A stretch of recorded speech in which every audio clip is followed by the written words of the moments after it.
Isaiah 2. The mountain of the house of the Lord.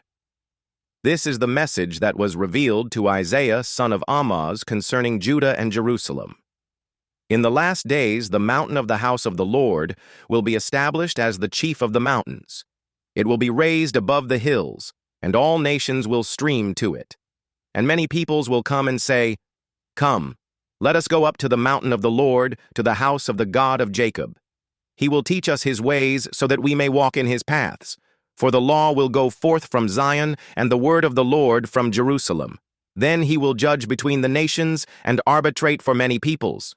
They will beat their swords into plowshares and their spears into pruning hooks.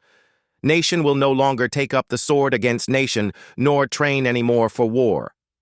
The day of reckoning. Come, O house of Jacob, let us walk in the light of the Lord. For you have abandoned your people, the house of Jacob, because they are filled with influences from the east. They are soothsayers like the Philistines. They strike hands with the children of foreigners.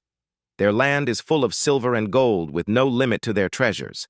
Their land is full of horses, with no limit to their chariots. Their land is full of idols. They bow down to the work of their hands, to what their fingers have made. So mankind is brought low, and man is humbled. Do not forgive them.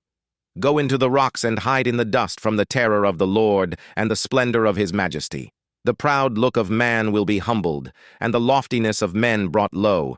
The Lord alone will be exalted in that day.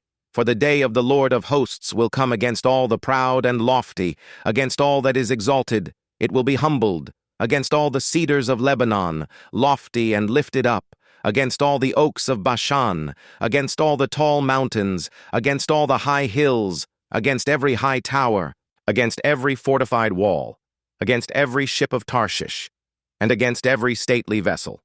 So the pride of man will be brought low, and the loftiness of men will be humbled. The Lord alone will be exalted in that day, and the idols will vanish completely. Men will flee to caves in the rocks and holes in the ground, away from the terror of the Lord and from the splendor of his majesty, when he rises to shake the earth. In that day, men will cast away to the moles and bats their idols of silver and gold, the idols they made to worship. They will flee to caverns in the rocks and crevices in the cliffs, away from the terror of the Lord and from the splendor of his majesty, when he rises to shake the earth. Put no more trust in man, who has only the breath in his nostrils. Of what account is he,